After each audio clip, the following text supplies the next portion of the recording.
Watching the action was Darren Frehel. It's 21 years since Antrim beat Offaly to book a place in an All-Ireland decider. Most of these men wouldn't have even remembered it. But like the men of '89, they too had been written off before the throw-in. Today's prize, a place in the Leinster semi against Galway. And they came flying out of the traps. Neil McManus's goal helped them to a 5-point lead within 4 minutes. It sparked Joe Dooley's side into life, and they took a firm grip on proceedings with 9 unanswered scores. The pick of them, this goal from Joe's son, Shane. 5 points to the good. You'd expect the Midlanders to kick on, but it was the young Ulstermen who blitzed their opponents late in the half. There was an element of luck about this goal. Joe Scullion hit the post, but then Paul Cleary turned the sliotar into his own net.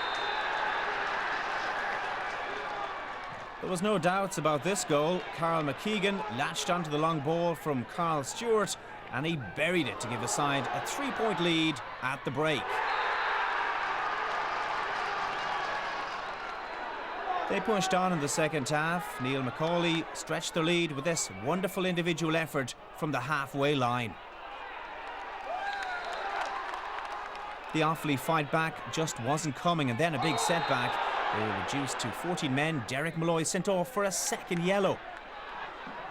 It spurred them on as Antrim sat back on their 4-point lead. Shane Dooley was almost pulling them back into the contest single-handedly, but Kevin Brady chipped in 2 at this point. Antrim led by a point going into the closing stages, and Scullion should have sealed their passage. James Dempsey, though, denied them a certain goal.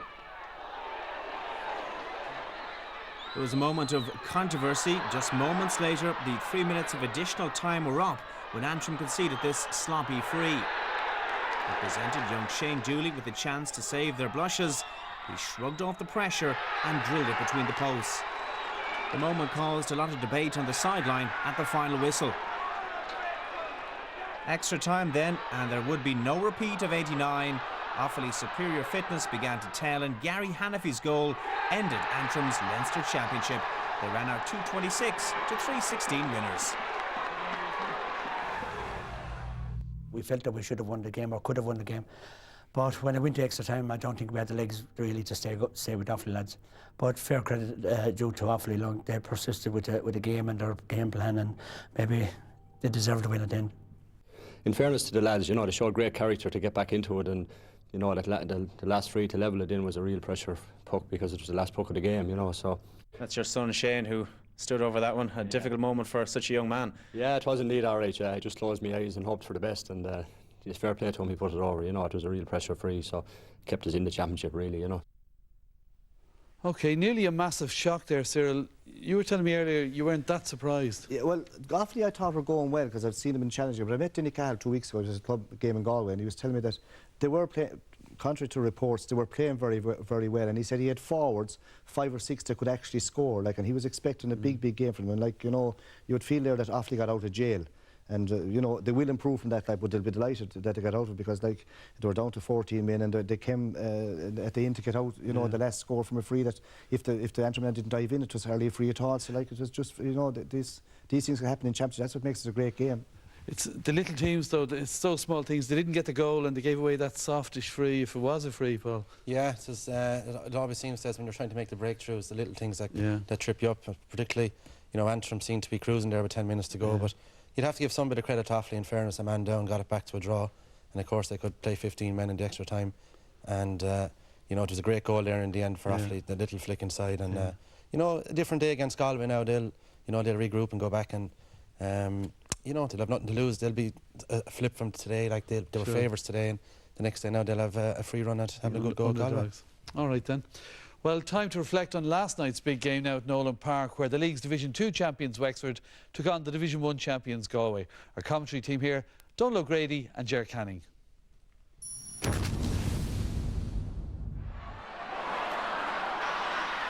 With difficulty they get it forward towards Owen Quigley. It's well blocked down. A combination of Galway backs, but back once again come Wexford. Colin Farrell trying to set up an opportunity. It's cut out by David Collins. David Collins swinging into the centre to Ger Farragher, standing all alone to measure this one down towards Joe Canning. Again they isolate him one-on-one insofar as they possibly can, and Canning with his first scoring opportunity puts it over the bar, and the teams are level. That perfect ball out of the middle of the field by Ger Farragher, picking out Joe Canning there in splendid isolation. Back down there once more to Damien Hayes, this time swung around, wrestled to the ground by David Redmond. Well, I think a yellow card might be coming here, deliberate foul, because he made no attempt to stop the player legitimately. And again, I just spoke a few seconds ago about you know, giving away a needless freeze. I mean, this is a cast iron point enough with Ger Farragher coming up, no need for it. And Colin Bonner will be well aware of what Donald is saying here, not to give away stupid frees like that, with Ger Farragher around, and he's put that one over once again. Deadly accurate. That's batted out again by Tony O'Gregan. There's simply no getting through that Galway half-back line. The Wexford half-forward line hasn't really made much of an impression so far. Joe Canning always makes an impression. He's gone way out there, strikes it, but strikes it wide. And Galway's wides tally 8 against 4 for Wexford. That's a great catch by Diarmuid Ling. That is one of the scores of the match so far. This was a superb catch with the right hand, then made inroads, set off with determination and accuracy. Yeah, that's only the 5th puck out that Wexford have won, but a great catch, and they needed that score badly. Darren Stamp feeding it ahead cleverly to Mick Jacob. Inside it goes here. Again, out to David Collins, getting a lot of possession. Nicely on as far as Damien Hayes, had to work for that. To Ger Farragher, swinging at it instinctively and putting it right between the posts. A lovely score for Galway. Another super point. 7 for Ger Farragher, and the gap is 3 again. 8 points to 5. Well, Damien Hayes has moved out to the 40 and operating almost as a third midfielder, and Joe Canning is operating out there as well, leaving Joe Gantley and Aidan Hart inside. What about this for a display at left half back by David Collins, the man who damaged his ankle badly in an interprovincial match at Croke Park at the end of 2007. Here he is again, this time leaving it for Tony O'Gregan. What a combination at half back. A little slip inside there, and Hart's after it, goalkeeper's out, and it's gone wide. Great chance of the opening goal of the match. Well, a good ball played in, and Wexford slipped up there, and Aidan Hart just clipped it. As anticipated, Galway are leading. Wexford still fighting but chasing and looking for possession right now, and it's Darren Stamp who was caught as he kicked that ball away, and caught there by Andy Smith, and the referee is going to have words with Galway's number 12 for that. He's already taken 1 yellow card, given 1 yellow card, the name of David Redmond on the Wexford team, and now it's Andy Smith in hot water. Oh, it's ended up now with David Burke, and more particularly with Ger Farragher, his midfield partner. Joe Canning trying to keep it in. Very dangerous one. Just a little prod needed, and he could have hooked it in over the goalkeeper, had come out for it. And Keith Rossiter with a bemused look on his face. Referee has blown his whistle, and it's going to be a free. So a free from the 20-metre line. They know what to expect. It's struck now, and it's in the back of the net. Joe Canning strikes decisively just before half-time. Well, Noel Carter made a great effort here to block it, but it just went into the net.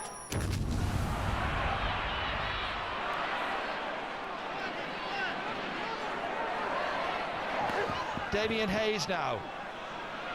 Inside towards Canning again. Already you could see Gantley was on the move, waiting for a knockdown. Didn't come, but it comes to Andy Smith. Nobody near him. And he places it beautifully between the posts from the angle shot and over for his first point of this match. Well, great perseverance by Joe Canning there, and knocked it out to Andy Smith, and he could have maybe had a run in at it and maybe a goal chance there, but takes a sensible option. It's beautifully caught here by Ling. Needs to keep Wexford moving the whole time from the half forward line. Needs to get more out of that sector. Inside to Quigley this time. Quigley with the chance, and Quigley has put this one over. Great move. Up towards Canning. Breaks away, difficult one for Hart. Canning can take it, misses it this time. Inexplicably, I think he was thinking about the goal. Missed it, and he was hooked brilliantly, and out comes Keith Rossiter. Rossiter with a little hand pass, led off for Wexford. Big cheer from the crowd as Harry Keogh drops it away down. Inside there towards Mick Jacob, runs on to Rory Jacob. Oh, what a save by Colin Callanan! One of the saves of the season. Might have been a goal for Joe Canning at one end, might have been a goal for Wexford at the other. It was left there for Rory Jacob. Look at this for goalkeeping. Callanan, superb. Held there by Joe Gantley. Haven't seen an awful lot of him in this match. Great play by Colin Farrell. And the referee will step in immediately. The problem is here, I think that, you know, Andy Smith, I think, is in a yellow already. Watch it here now. He is. He's been sent off. A red card. I didn't see a second red there, did you? Or second yellow there, did you? Well, it's a straight red. It is a straight red. Number 17 is Barry Kenny from Burford's Alley.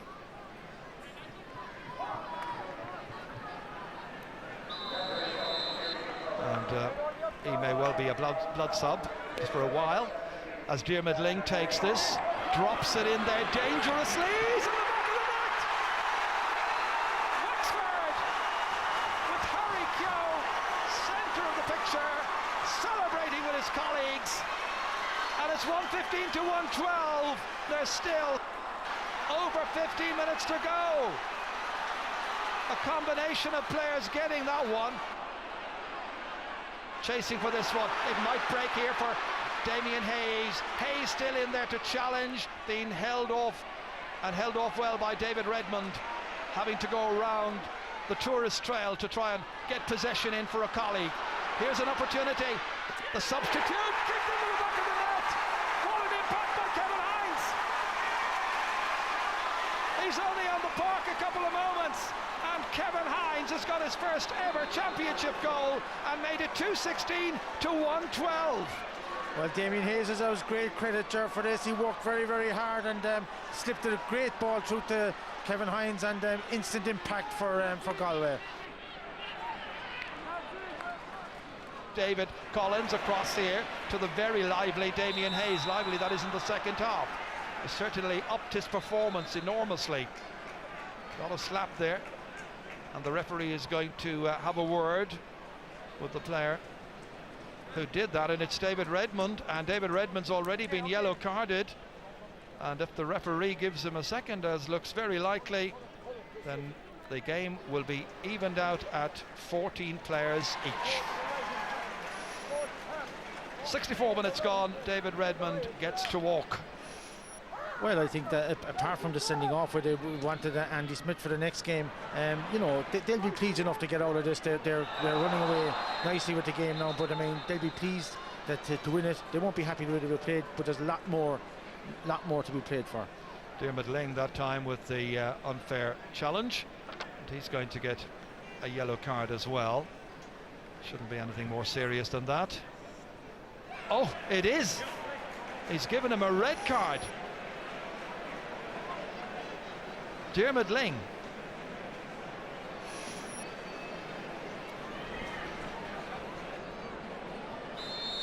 Well, I didn't see that as being a red card, really, Ger. I think he might have gone in. You know, he just went in to win the ball, maybe possibly yellow, a bit harsh, maybe, but that's how things go. As Ger Farragher puts it over the bar, he's got his 13th point of the match, and it's a very, very comfortable victory now for Galway, and they have won this handsomely.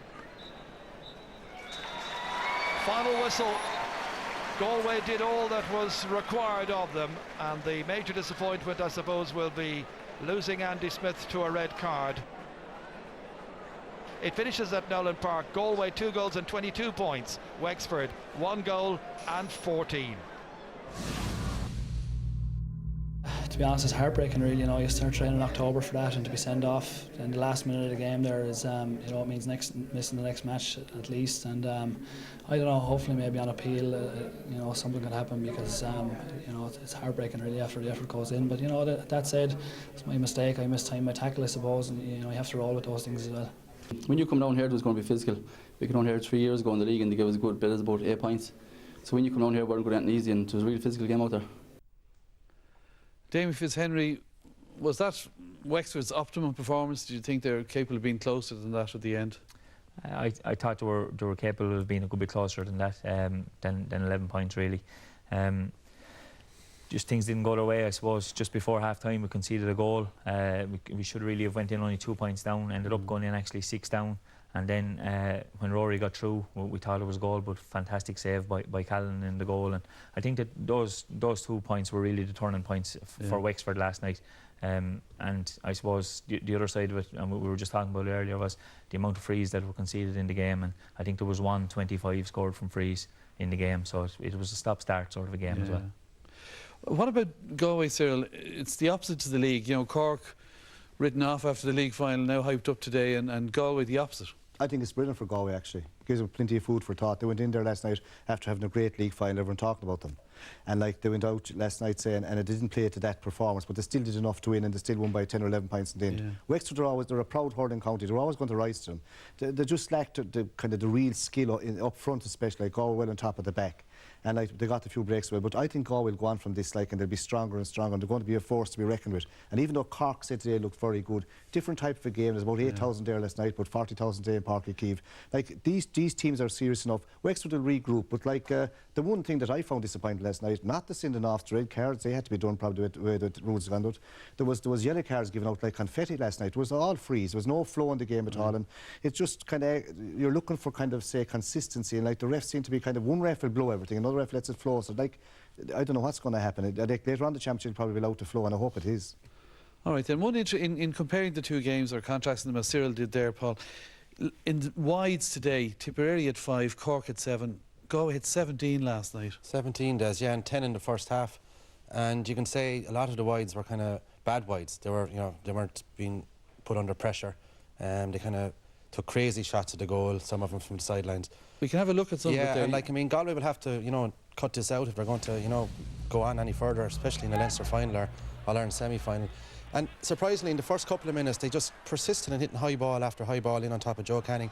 And Keith Rossiter, you know, just blocked them out. And in fairness to Wexford, you know, they had a couple of backs around it at all times. And they ended up taking Joe out of full forward. But here's the kind of wides we're talking about. Going down the wing, Aidan Hart didn't even know where the goal was. You know, a shot to nothing, instead of keeping it in play across. Again, Ger Farrer, you know, who was fantastic on the night, but he had plenty of options outside him to flick it out, instead of throwing it back over his shoulder and hitting a hopeful shot. You know, David Burke had several wides, gets a second chance here again, too much time even, and puts it wide. Now, their shooting was fantastic in the league final, but yesterday, you know, it was just off. I was going to say, could it be argued, though, they were being instructed, look, if you get through, have a shot? Yeah, and the contrast then is when Ger Farrer picks out a man, gives a great ball to Joe Canning, you know, simple over the bar. And Galway need to do more of this. They need to get their best players involved on the ball. Damien Hayes, Joe Canning, guys like this. Donald Barry picks out a pass, you know, there's the first touch for you, takes you 3 or 4 steps and over the bar. But that's what Galway are going to have to do more, kind of, you know, get their best players on the ball, cut down the mistakes, and, you know, sharpen up their shooting.